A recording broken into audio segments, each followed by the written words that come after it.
you may not care about the muni bond market or maybe even the Detroit story, right? You need to care about this case because it may impact your city, your town, your state. Let's bring in Rick Santelli. Rick, expound on this a little bit here because Detroit, many people believe, is just a precursor of what is to come, perhaps for cities that look a lot like the one that you are standing in right now.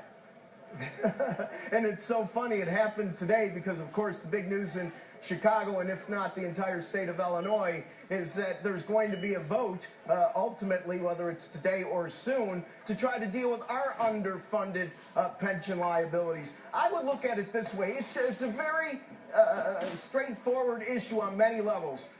If a city can deal with public pensions in the same way it deals with other debt, then indeed many cities like Chicago or states like Illinois may be able to deal with their fiscal underfundedness in a more in an easier fashion. I think this would potentially set a pick for Illinois to now deal with this problem in a more efficient process. If I'm a holder of munis, I'm not happy to see any entity go into bankruptcy. But when I look at how the money is carved up, to see public pensions given no special treatment would mean the allocation of resources would be more fair. In the grand scheme of things, I think this is a big positive for the rule of law for all bondholders.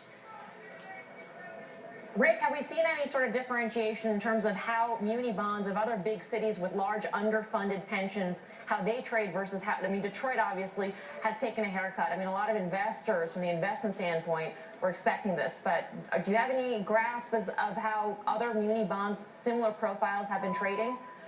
No, we haven't seen a lot of volatility. Where the volatility has been today, actually, is in the insurers. We've seen a lot of activity in some of the big insurers in terms of where their prices were before and after the ruling. But I think we need to wait to see how rating agencies ultimately weigh in on this. Fitch, right after the 11 Eastern ruling out of Detroit, about 20 minutes later, came up with a piece talking about how they're monitoring this in the context of how it will impact things like general obligation muni bonds. So I will defer to some of the other big agencies, as I'm sure in the next few hours they're going to come up with updates. Yep, we're watching the headlines for those as well. Rick Santelli, thank you very much. Let's bring in